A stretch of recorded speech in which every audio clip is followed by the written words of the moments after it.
Presented by Adi Shakti Films.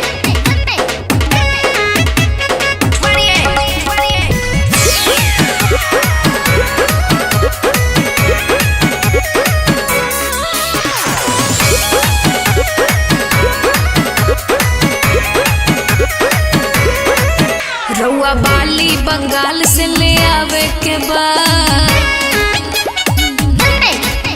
हमरा बुढ़िया India हिलावे के बाद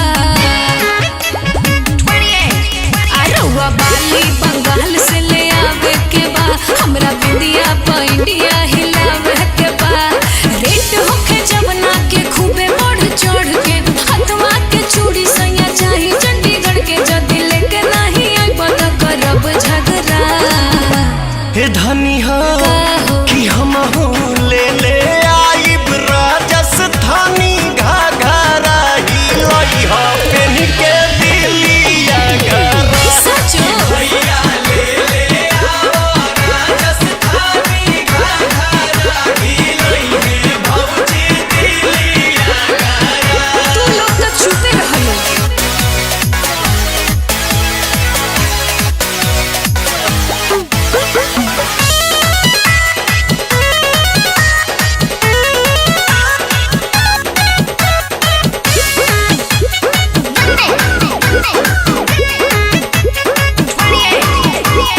गजिया बात के गजरा चाही गजरा कानपुर के पैजनिया पटना के चाही चलूंगी दहिया तूर के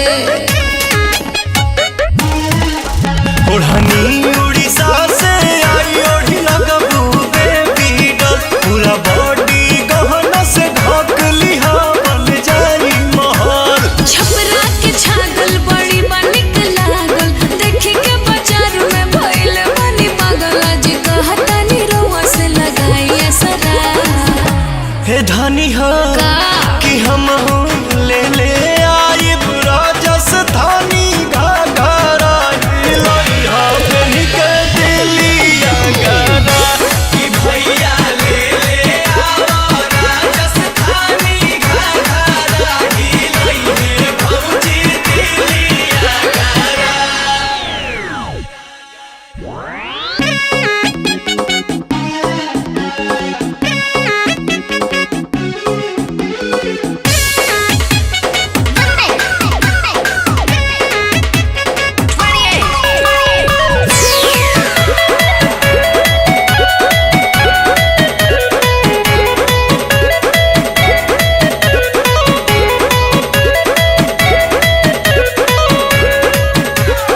आखिरी लागल बा दिलवा में ई खाली हर सुनले बानी नामी हटे हरा के उठला